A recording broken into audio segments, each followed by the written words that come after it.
Olha, minha gente, meu povo. E aí, pessoal, tranquilo? Boa noite, boa tarde, boa noite. Ainda não é noite, quase noite. Na verdade, ainda tá bem clarinho, né, cara? Mas esse horário já dá para ser boa noite. Boa noite, gente. Como é que estamos? Olá, beleza? Deixa eu dar oi aqui, galera do chat. Como é que vocês estão? Manifestem-se. Deem oi, deem oi para nós. E aí, Marcele? Oi, Marcele, tudo bom? Oi, Madu, Nicole, Flávia. You also appear. Lá, uma mensagem estranha aí.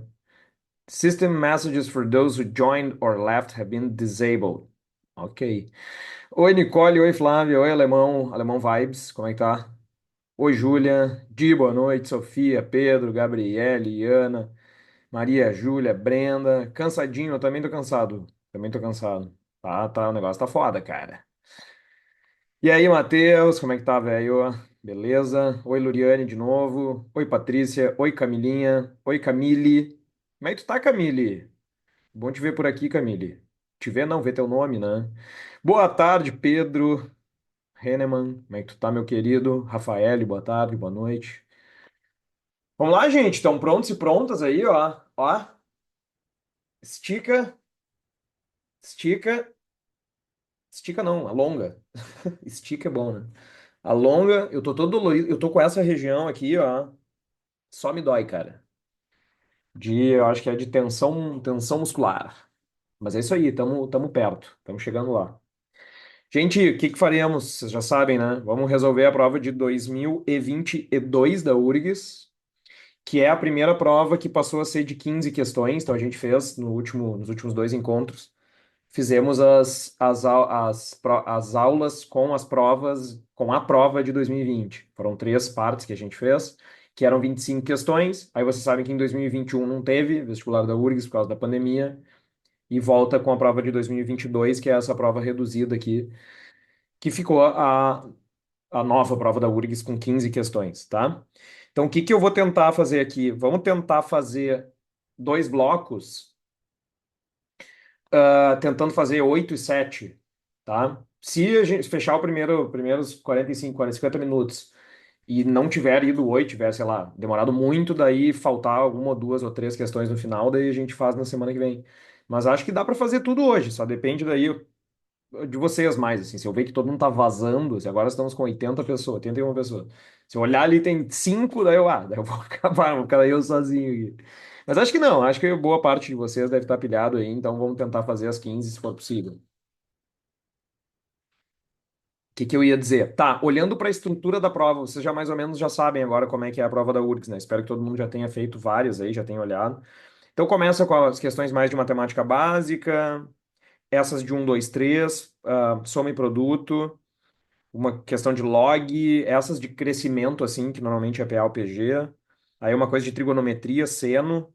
Aí entra geometria, ó. Geometria plana, geometria plana, geometria plana, geometria espacial, plana, funções, um gráfico aqui com a coisa de porcentagem, e aquela partezinha final que pede a média e depois uma questão de probabilidade. Então, assim, quando a gente já viu, ou quando a gente vê, quando a gente já viu várias provas, a gente já está mais ou menos com os olhos acostumados, então já sabe o que que espera. Então vamos lá, começando pela primeira, 46. Vocês vão escrevendo aí no chat, vão interagindo aí comigo, me dizendo as dúvidas e o que que vocês estão achando. 46 diz assim: o valor de log de um menos um meio, mais log de um menos um terço, mais, até chegar no log de um menos um milésimo. Posso, Giovana? Sim, posso sim. O que que eu vou fazer aqui? Primeiro, isso aqui é muito parecido com uma que nós fizemos na primeira questão da prova de 2020, não sei se vocês lembram, que era justamente sobre frações, assim, só que não tinha os logs. Então, a primeira coisa que tu tem que fazer aqui é resolver essas frações, tá? E aí eu já te dei a barbada lá de como é que faz isso na outra aula. Eu disse assim, como é que tu vai fazer, por exemplo, um menos um meio? Tu bota dois meios menos um meio, lembram disso? Que aí fica um meio. Depois, quanto que é? Um menos um terço, um menos um terço, tu bota três terços menos um terço, que dá dois terços. Eu acho até que é a mesma lógica daquela outra questão, só vai até um menos um milésimo. Como é que eu faço, gente? Um menos um milésimo. Tu troca o um por 1.000 milésimos. Então, tu tem 1.000 milésimos menos 1 milésimo, que dá 999 milésimos. 1 milésimo menos 1 milésimo. Então, a primeira coisa que eu faria seria isso, seria ver esse padrão que está aparecendo aqui com essas frações. Agora, tu pega essa fração, essa fração, essa fração e já vamos fazer a conta dos logs. Então, isso vai ficar log de 1/2 mais log de 2/3. Eu vou botar quem que seria o próximo? Seria o log de 3/4, mais, até chegar onde? Até chegar no log de 999 sobre 1.000. Log de 999. Para de balançar esse bagulho, cara. Para de balançar aí, cara. 999 milésimos. Gente, lembra que eu fiz uma revisão na última aula sobre as propriedades dos logaritmos, né? E talvez a mais importante de lembrar, acho que é a que mais cai, é aquela com relação à soma de logs.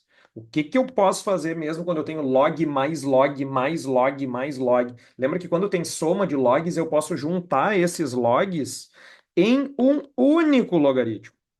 E aí, o que que vai constar dentro desse único logaritmo? Tu vai ter todos os números que tu tinha antes em cada um dos logs, porém multiplicando-se entre si.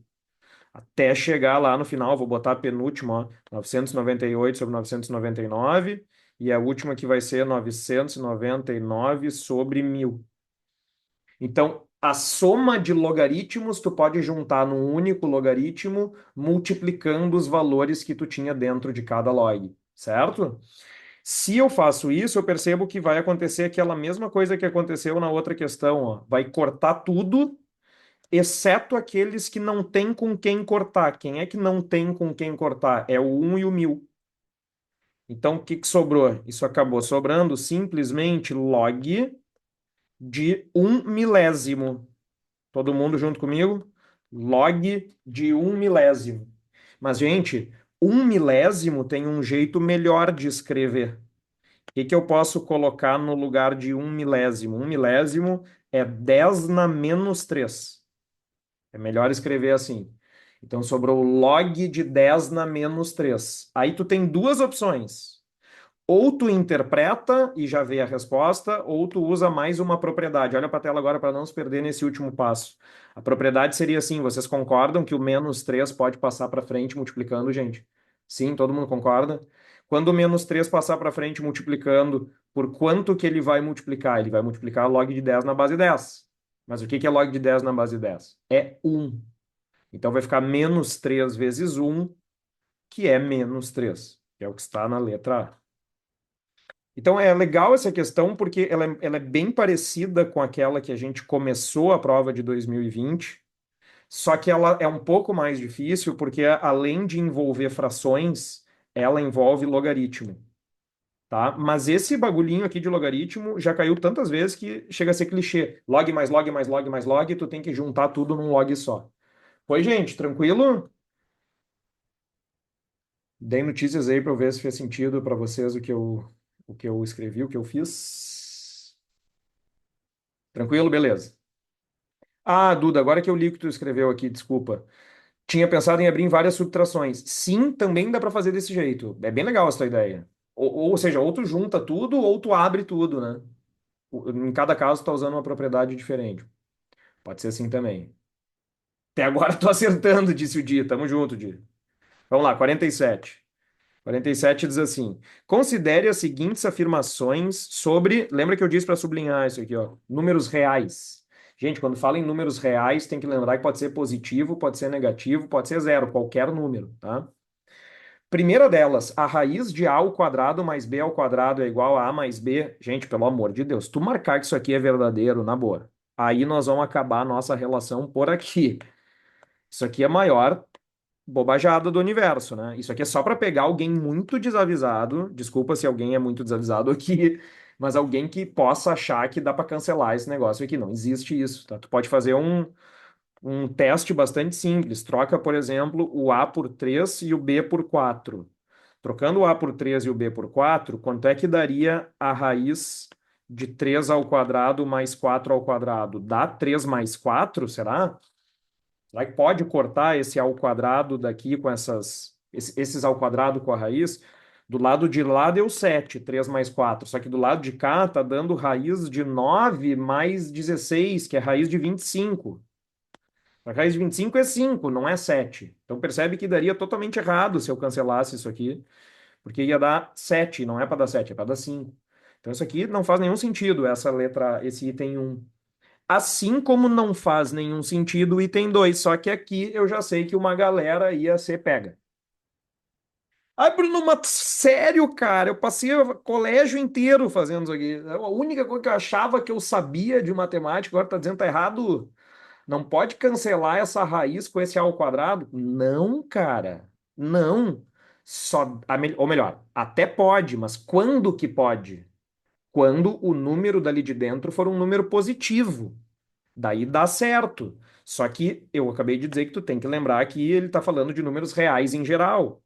Então, se eu pegar um número negativo, não tá certo, porque se eu trocasse o A por -3, gente, tá certo eu pegar isso aqui, ó, raiz de -3 ao quadrado. Ah, cancelei. Vai dar -3. Raiz de -3 ao quadrado não vai dar -3. Porque se tu resolver dentro aqui primeiro, quanto é que é -3 ao quadrado? -3 ao quadrado é mais 9. Mais 9. E a raiz quadrada do 9 não é -3, é 3. Então percebe que eu ia encontrar um resultado errado se eu cortasse isso aqui. Então, para números positivos, até pode fazer isso. Tu cancela o quadrado com a raiz, mas para números negativos, não. Então, essa segunda afirmativa também é falsa. E aí, por eliminação, só pode ser apenas 3, né? Já que as duas primeiras são falsas, tem que ser apenas 3. Essa 3 é muito legal. Tu poderia até fazer essa daqui substituindo valores, mas eu. Aqui vamos ver quem é que vai me acompanhar nesse comentário que eu vou fazer. Olha só, vamos ver se vocês percebem o que, que está escrito no item 3. Se B é menor que A, então a raiz de AB é menor ou igual a A mais B sobre 2. Vamos começar por esse lado. O que é isso que está aqui, gente?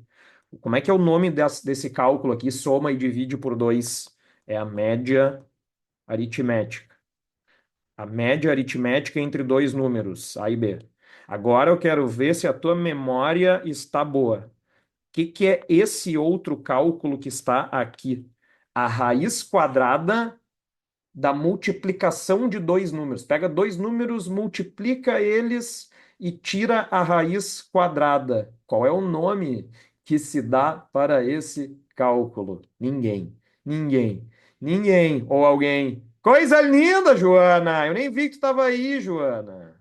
Muito bem. Quase, Patrícia. Não é a variância. É de estatística também, mas não é a variância. Muito bom, Camilinha. É isso aí, cara.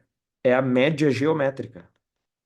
Isso aqui se chama média geométrica de dois números. Quando eu quero calcular a média geométrica, tu multiplica e tira a raiz. Então, na verdade, o que está dito no item 3? Ele está dito assim: a média geométrica entre dois números sempre é menor ou igual à média aritmética entre esses dois números. Isso é totalmente verdadeiro. Tu pode fazer com valores, mas isso é uma coisa que a gente aprende lá nas aulas de estatística. A média geométrica sempre dá menor do que a média aritmética. Ou igual, pode até dar igual. Mas então ficou B, apenas 3. Tranquilo, gente? Alguém ia ganhar nesses pega-ratão aí das duas primeiras, será? Tem que se ligar, cara.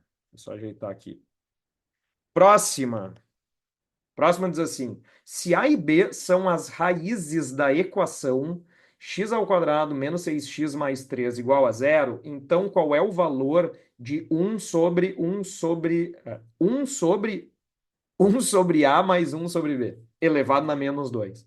Não me lembro se a gente chegou a fazer uma dessas aqui na prova passada, mas o mais importante sobre esse tipo de questão, que a URGS, por sinal, repete muitas vezes, é usar soma e produto. Então, o que que eu evitaria de fazer, que eu acho que muita gente vai fazer e às vezes dá, mas às vezes não dá. Eu não vou fazer Bhaskara. Eu não vou fazer a Bhaskara para achar as raízes da equação, para depois pegar essas raízes e substituir aqui, que é o que a maioria provavelmente vai fazer. Vou fazer ao contrário. Eu vou começar desenvolvendo esse cálculo aqui primeiro. Quanto que dá um sobre A mais um sobre B. Vou fazer isso antes de calcular qualquer outra coisa. Primeiro, na verdade, eu vou resolver a parte de baixo. Vamos fazendo por partes, tu vai entender o que eu quero dizer. Gente, quanto que dá um sobre A mais um sobre B? Faz o MMC. O MMC entre A e B é AB. Aí tu divide pelo de baixo e multiplica pelo de cima. AB dividido por A vai dar B, vezes um que é B. Depois, AB dividido por B vai dar A, vezes um que é A. Então, olha o que que eu encontrei. Eu encontrei B mais A ou A mais B, né? Sobre AB. Por Bhaskara vai dar um troço horrível aí, né? Aparentemente, sim. Aí o que que eu faço? Agora eu quero saber o seguinte: quanto que é um sobre isso? Quanto que é um sobre, vou só trocar a ordem do A mais B sobre AB. Depois eu elevo na menos 2 lá, que ele pediu. Gente, como é que eu divido uma fração por outra? Eu copio a primeira, que é um, e multiplico pelo inverso da segunda. Então, o inverso da segunda ficou assim, ó. Conclusão, todo esse negócio daqui de dentro,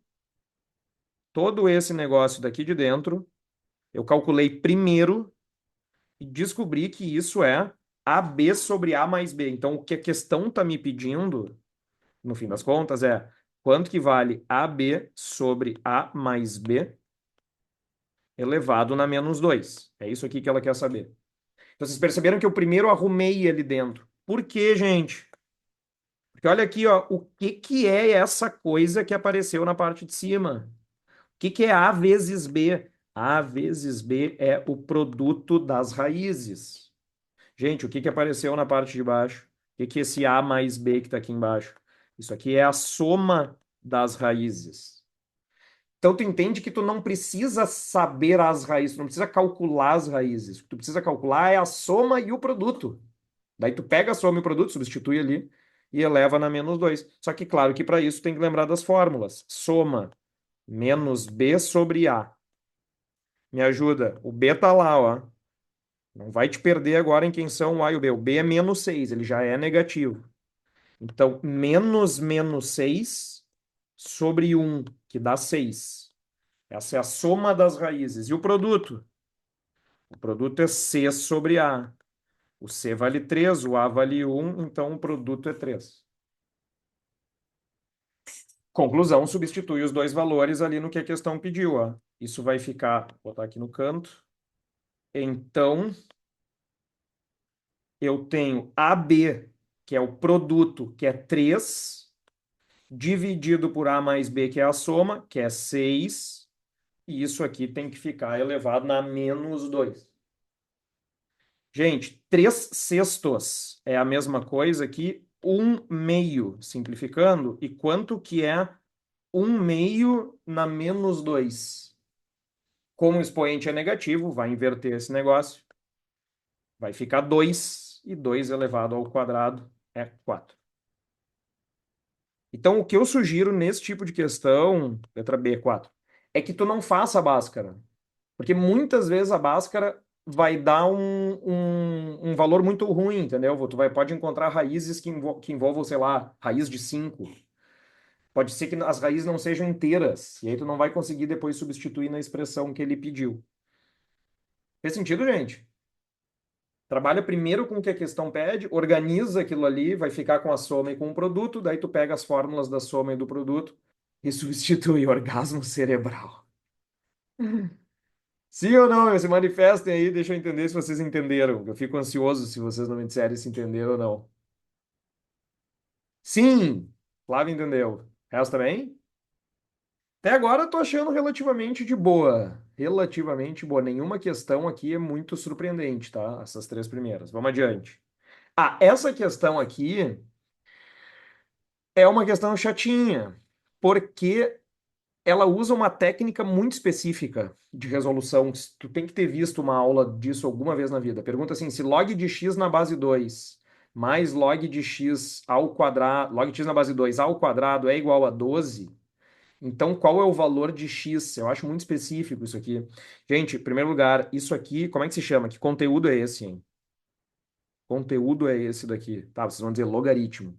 Sim, mas é uma coisa mais específica. Dentro dos logaritmos, isso aqui se chama equação logarítmica. É uma equação. Tu tem que achar o x nessa equação. Quem é o valor do x? Isso que a questão está perguntando, tá? Ah, como é que eu vou resolver essa equação logarítmica? Tu tem vários jeitos de resolver equações logarítmicas, tá? Mas a primeira coisa que eu quero chamar a atenção é o seguinte: vocês lembram do que se chama condição de existência de um logaritmo? Qual é a condição de existência? É que o valor do x em um log tem que ser positivo. Não existe log de número negativo. Vocês nunca viram isso na vida e nunca vão ver log de -2, por exemplo. Log é sempre de um número positivo. Então, quando tu olha para as alternativas e vê, por exemplo, que tem números negativos como possíveis respostas para o x, tu já tem que eliminar isso. Não tem como existir log de -4 nem log de -3. Tudo bem? Então tem que ser A, B ou E, aquela coisa E está muito estranha. Agora, como é que eu vou resolver? Aqui não tem o que fazer. Aqui a técnica que tu tem que usar é o que a gente chama de técnica da substituição. O que que a URGS esperava de ti? Ela esperava que tu percebesse, olhando para essa equação, que como tu tem log de x na base 2 ali e tu tem log de x na base 2 de novo, tu pode pegar esse log de x na base 2 e substituí-lo por outra letra. Por exemplo, por y. Se eu trocar log de x na base 2 por y, a minha equação fica assim, ó. Y mais y ao quadrado é igual a 12, ou passando 12 para o lado de cá, tu tem y ao quadrado mais y menos 12 igual a zero. Ah, pera aí um pouquinho, Bruno. Aquela equação que tinha antes ali eu não sabia fazer, mas essa daqui eu sei. Porque essa daqui é uma equação de segundo grau, e uma equação de segundo grau eu vou resolver com Bhaskara.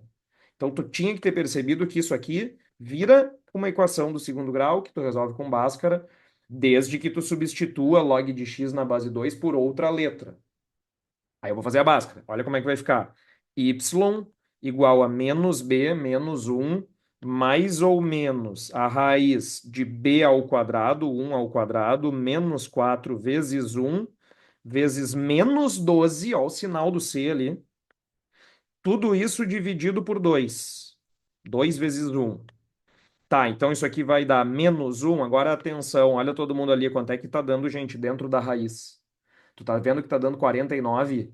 Porque aqui menos com menos vai ficar mais. 4 vezes 12 é 48, com 1 da frente é 49, a raiz quadrada de 49 é 7.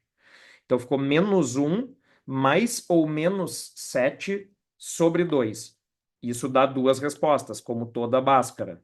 Vamos fazer juntos. Menos 1 menos 7, menos 8. Menos 8 dividido por 2, menos 4. Depois, menos 1 mais 7 é 6. 6 dividido por 2 dá 3. Agora que eu entendi porque que eles botaram a letra C ali. A letra C é sacanagem com quem parar aqui. Quem parar aqui encontrou menos 4 e 3. Tá, mas espera aí um pouquinho, gente. Espera aí um pouquinho. Esse menos 4 e esse 3 que eu encontrei são os valores do quê? Esse menos 4 e esse 3 são os valores do y. Mas a pergunta da questão não é o y, a pergunta da questão é o x. E o y não é a mesma coisa que isso. O que é o y? O y é o log de x na base 2. Então, o que eu vou fazer? Eu vou pegar os dois valores de y que eu encontrei, um de cada vez, vou substituir ali no lugar do y para daí ver quem é o x em cada caso. Certo? Então, por exemplo, se for o menos 4, vamos botar aqui do lado, log de x na base 2 igual a menos 4. Qual é mesmo a definição de logaritmo que a gente viu na aula passada? Olha para a tela para tu não te perder. Esse elevado nesse tem que dar esse. 2 elevado na menos 4 é igual ao x. Quem que é 2 na menos 4? É 1 sobre 16. Já está ali a letra A, tem que ser a resposta certa. Mas não é a única resposta, porque qual é a outra? É se eu substituir por 3. Log de x na base 2 igual a 3. Usa de novo a definição. 2 na 3 é igual a x. X é igual a 2 na 3. Portanto, x igual a 8. Letra A, 8 e 1/16. Hum, pergunta boa aqui da Duda. Tu acha que usar as alternativas é mais trabalhoso? Bah, Duda, não sei, sinceramente não sei. Eu acho que depende. Se tu não sabe o que fazer na questão, acaba que a tua única alternativa é usar as alternativas, né? Não sei se é mais trabalhoso ou não, porque no caso ali a letra A já é a certa, então talvez tu substituísse a letra A, tu já ia chegar na resposta, né? Mas eu não usaria as alternativas porque quando eu olhei para essa questão, eu já vi, tá, é por substituição, né? Que o Di chamou de variável auxiliar. É isso aí. Mas se tu não percebeu isso na hora, sim, daí dá para fazer pelas alternativas. Oi, gente. Posso ir adiante? 50. Considere o padrão de construção que faz uso de discos conforme as figuras representadas nas etapas 1, 2, 3 abaixo. Na etapa 200 serão usados N discos. Seguindo esse padrão de construção, N será igual a quanto? Então, em outras palavras, a questão quer saber quantos discos haverá na etapa 200. Basicamente, a gente tem que ver se isso aqui é uma progressão de que tipo, né? Então, no primeiro tem 5, né? Na etapa 1 tem 5 discos. Vou anotar assim: A1 é igual a 5. Aqui, gente, tu não precisa sair contando na hora da prova. O que tu tem que ver é quanto que aumentou. Então, eu já faria assim, ó, eu botaria um desenho aqui, ó, pintaria esses daqui para perceber que esses quatro, esses cinco, desculpa, que eu tinha no início, eu continuo tendo aqui, ó. Só que aí eu tô colocando quatro a mais.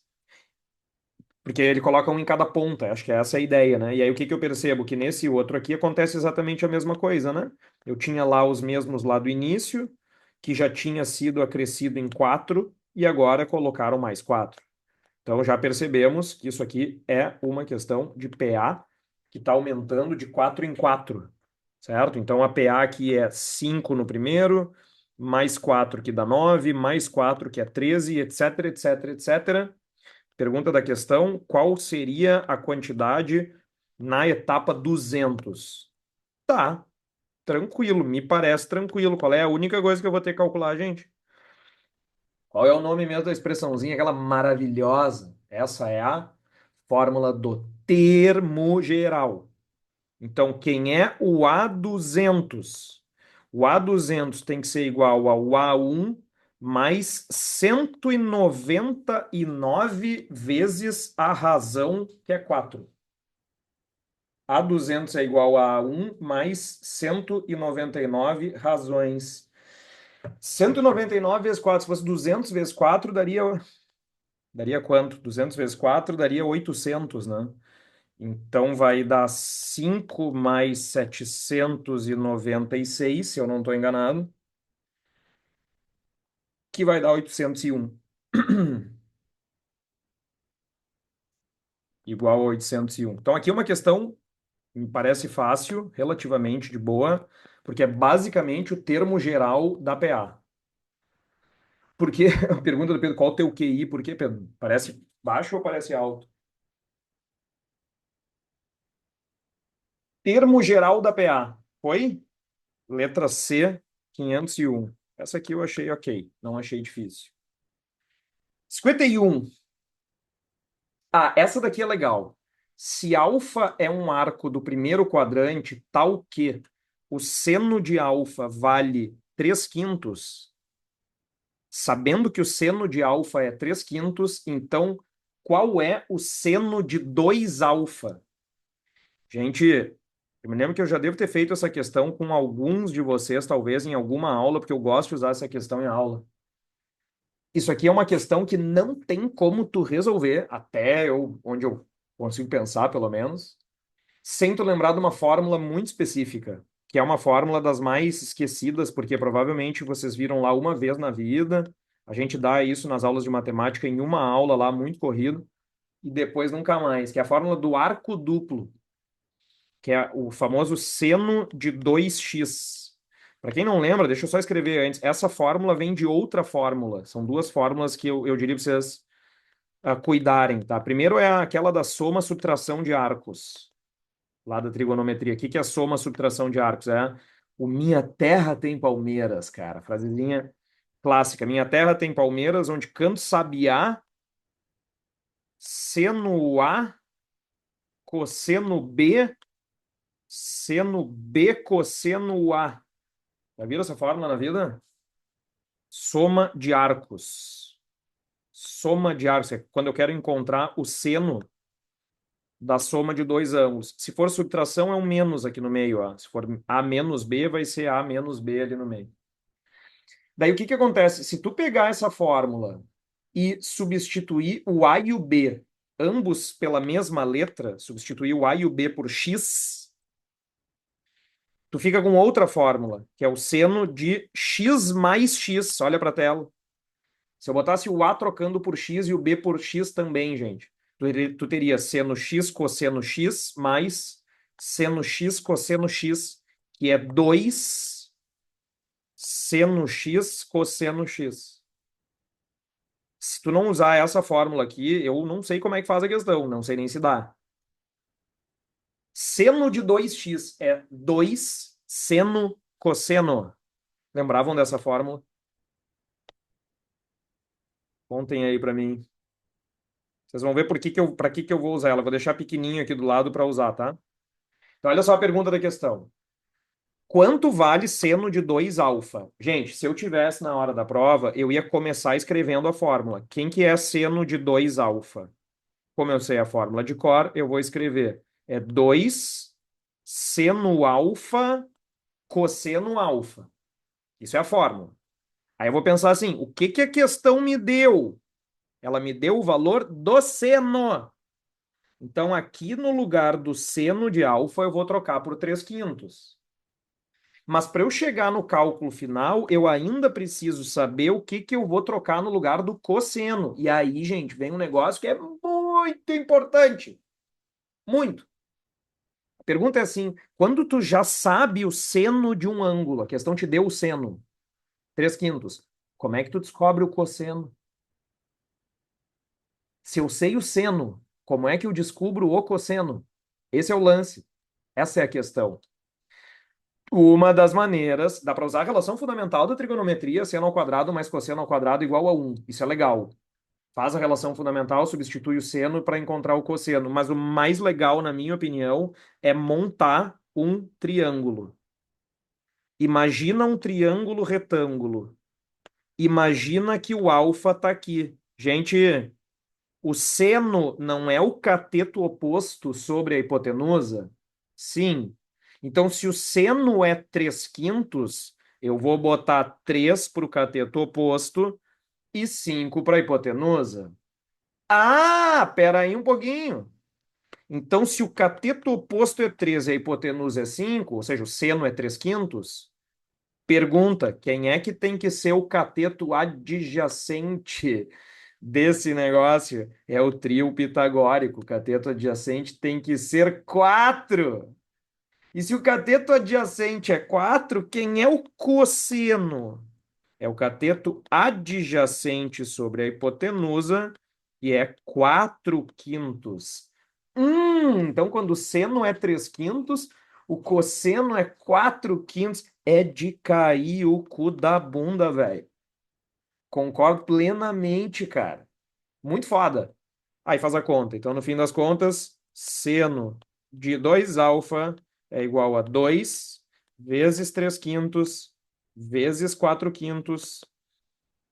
Multiplica ali em cima, 2 vezes 3 dá 6 vezes 4 dá 24. E embaixo 5 vezes 5, que é 25, 24 sobre 25, que é o que está na letra D. Chupa, sociedade! That's fucking mathematics, man. And it's fucking beautiful. It's incredible. Aqui. Mas claro, que se eu não soubesse a fórmula, eu não consigo dar o start na questão, né? Não consigo. Eu tô adorando as reações aqui no chat. Emoji de caveira. SOS. É de cair o cu da bunda. Help. Fuck yeah. Uma melhor que a outra. Letra D. É uma questão bem interessante, mas difícil por causa da fórmula. Então, aqui, ó, que bom que a gente está fazendo. Vamos adiante. 52. Quantas nós já fizemos aqui? Tá fluindo rápido. 1, 2, 3, 4, 5, 6. Vamos para a sétima. Diz assim, 52. Na figura abaixo, há três quadrados de lados 9, 6 e x justapostos. Tá vendo no desenho? Quadrado de lado 9, quadrado de lado 6 e quadrado de lado x. Os vértices A, B, C e D são colineares. Os vértices A, E, F, G e H são colineares. A soma das áreas dos três quadrados. Interessante. A soma das áreas dos três quadrados. Já, depois eu falo ali, Giovana, pode deixar. A soma das áreas. Percebe que o primeiro quadrado tu já sabe a área, né? Vamos anotar aqui quem é a área do primeiro quadrado. Se o lado dele é 9, 9 ao quadrado é 81. Quem é a área do segundo quadrado? Se o lado dele é 6, 6 ao quadrado é 36. Eu tô chocado com as duas primeiras alternativas, né? Tá me dando um choque mesmo, assim. Será que alguém marcou 38? Ou eu não entendi a pergunta da questão, porque é troço totalmente absurdo. Como é que a soma das áreas ia dar 38 se a primeira área já é 9 vezes 9, que é 81? Então, aparentemente, se eu não tô fora das minhas condições normais, essas duas são absurdas. O problema é achar a terceira área, né? E para achar a terceira área, eu vou precisar descobrir o quê, gente? Eu vou precisar descobrir o valor deste x.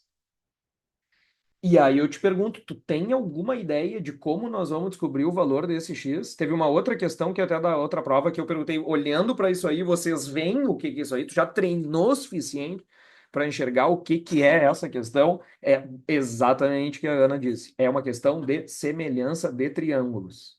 Eu tenho que enxergar no desenho que nós temos triângulos semelhantes. Então, onde é que está a semelhança?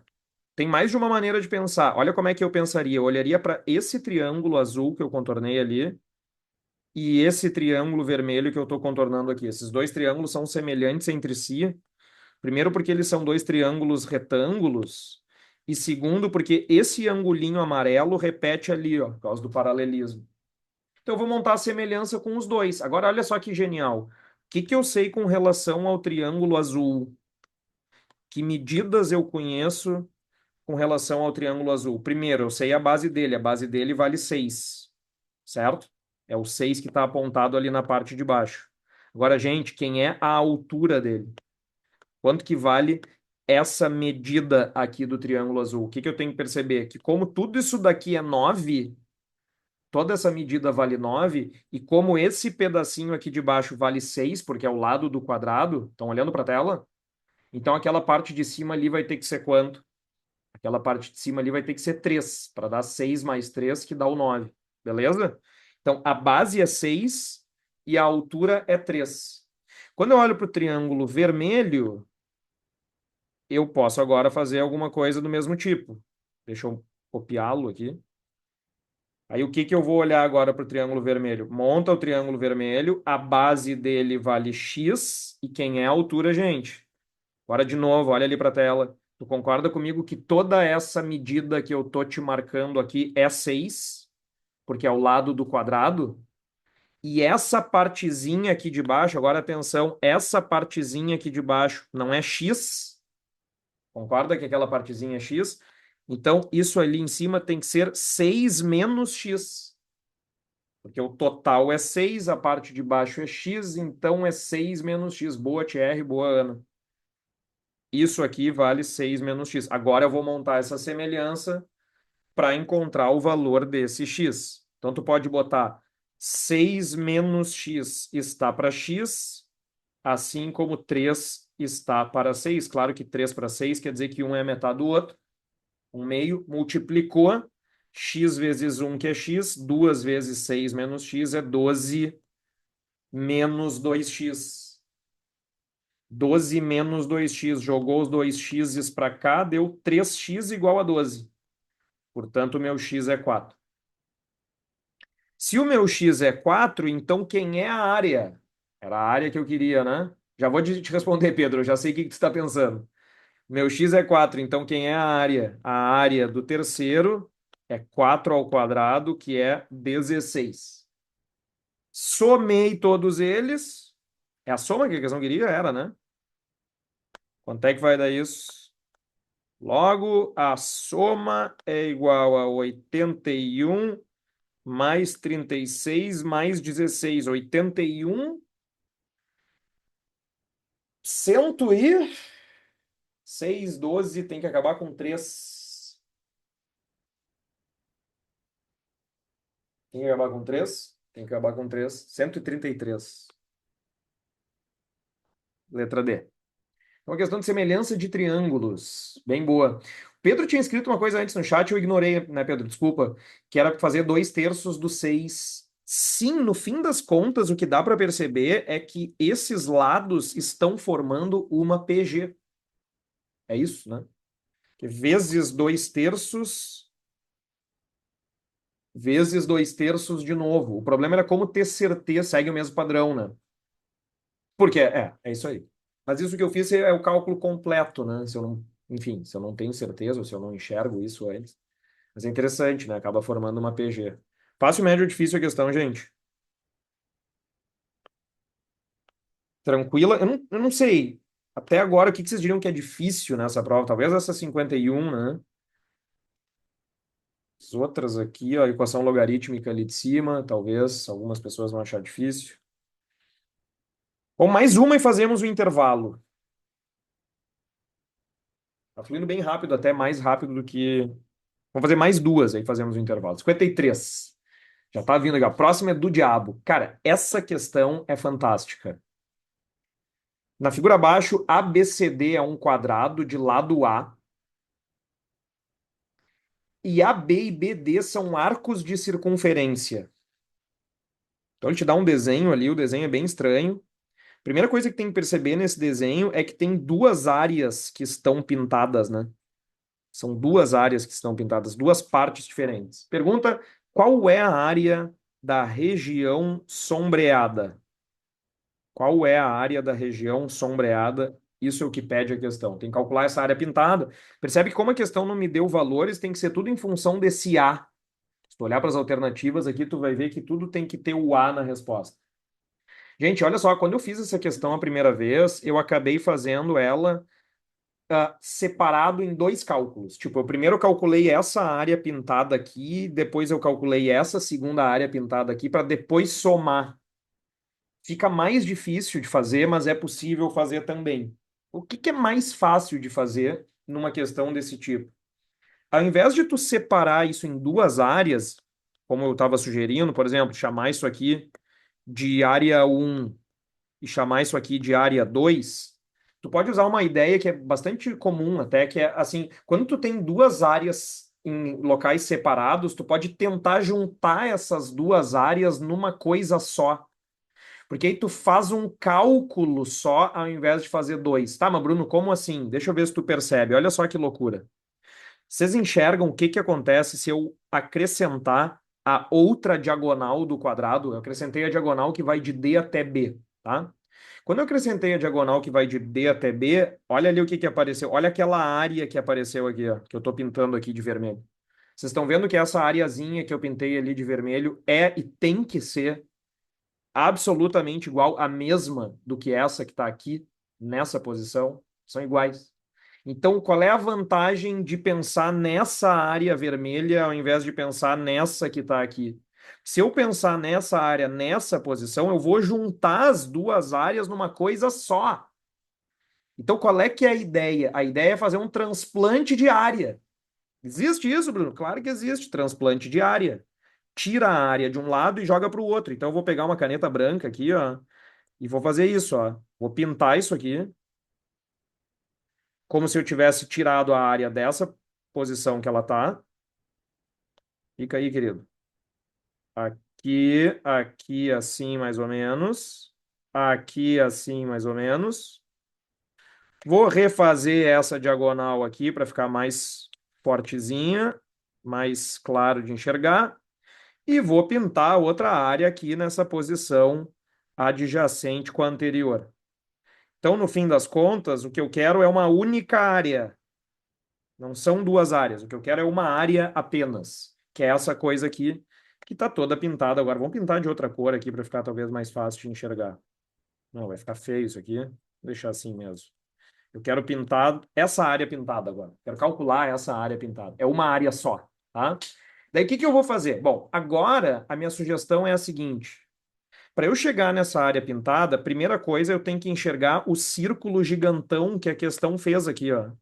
Vocês estão vendo que tem um circulão aqui, ó, mais ou menos nessa posição. Esse círculo está aqui. Olha que bonitinho que ficou. O que que eu quero? Eu quero calcular um pedaço da área desse círculo. Eu vou contornar. Seria isso aqui que eu estou marcando de azul, isso aqui que eu estou marcando de azul e isso aqui que eu estou marcando de azul. Gente, como é que é o nome dessa figura que eu acabei de contornar em azul a partir aqui do centro do círculo, que é o ponto A? Como é que é o nome disso aqui? Isso aqui é chamado setor circular. Então, o que que eu preciso achar? Eu preciso calcular a área deste setor circular e de dentro da área desse setor circular, como eu quero só aquela parte vermelha, eu vou excluir de dentro dessa área essa parte que não está pintada, ó. E quem é a parte que não está pintada? É essa que eu estou contornando aqui em verde, que tem a forma de um triângulo, daqui até aqui. Então, no fim das contas, deixa eu tirar um pedacinho desse círculo aqui para não ficar gigante demais. Vou deixar só um pedaço dele esboçado aqui. Então, como é que vai ser esse negócio? Vai ser assim, ó, a área sombreada tem que ser igual à área deste setor menos a área daquele triângulo que está ali em verde. Beleza? Agora vamos lá. Como é que eu calculo a área de um setor, gente? Que eu preciso saber sobre o setor para calcular a área dele? Eu preciso saber qual é o ângulo dele. E aí eu pergunto para vocês, dá para saber quem é esse ângulo que eu marquei ali em roxo? Ora, basta eu lembrar que isso aqui é um quadrado e que isso aqui é a diagonal do quadrado, ó. Portanto, esse ângulo é 45 graus. Gente, 45 com relação ao 360 corresponde a quanto? 45 de 360. Isso, como 45 é metade do 90 e 90 é um quarto do total, isso significa um oitavo do círculo inteiro. O meu setor circular é um oitavo do total, porque o ângulo de 45 graus é um oitavo do 360 graus. Então, quem é a área do setor em primeiro lugar? Essa tá fácil. Tem que ser a área do círculo. Atenção, lembrando que o raio do círculo vale A. Então, é a área do círculo π vezes A ao quadrado, πA ao quadrado, sobre 8. Isso é a área desse setor circular. Agora falta eu calcular a área do triângulo. Quem é a área do triângulo? Agora vai lá para o triângulo de novo. Tu tá vendo que a base do triângulo é o próprio A? A base do triângulo é A. E a altura do triângulo é quanto, gente? Quanto é a altura deste triângulo? Vamos botar ela aqui no meio. Que está aqui nessa posição. Ora, essa altura é exatamente a metade do lado do quadrado, que é o A. Então, aquela altura ali vale quanto? Ela vale A sobre 2. Então, base, que é A, vezes a altura, que é A sobre 2, tudo isso dividido por 2. Essa é a área desse triângulo. Isso vai ficar A ao quadrado sobre 4. Sobre 2 fica sobre 4. Beleza? O que falta fazer nesse negócio agora, cara? Falta subtrair, né? Na verdade, está faltando só isso. Então, no fim das contas, a área sombreada tem que ser πa ao quadrado sobre 8, que era o setor circular, menos a ao quadrado sobre 4. Eu acho que aqui ele pede para fazer o MMC primeiro. Então, para fazer o MMC, eu vou fazer o seguinte, eu vou deixar o da frente igual, gente. Vou deixar o π ao quadrado sobre 8 como tá, e vou multiplicar a segunda por 2 em cima e embaixo, para ficar com o mesmo denominador. Então, fica 2a ao quadrado sobre 8. E aí, olhando agora para esse negócio, dá para perceber que tem esse a ao quadrado sobre 8 que está aqui e esse mesmo a ao quadrado sobre 8 que é o fator comum. Portanto, eu vou colocá-lo em evidência. Na frente vai ficar a ao quadrado sobre 8. E aí, o que que sobra dentro do parênteses? Vezes π menos 2, que é o que está na letra E.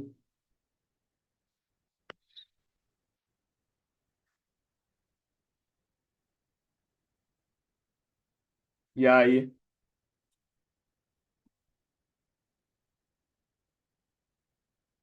essa aí na hora, faz ou chuta? Pois então, né?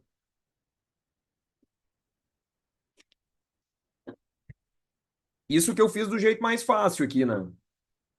Que é juntando as duas áreas em uma só. Isso aqui é uma dica de ouro, gente. Esse negócio aqui de juntar áreas, tá? Em muitas questões de geometria, vale mais a criatividade. Quanto mais tu simplificar a tua vida, melhor. Vai dar uma coisa mais fácil.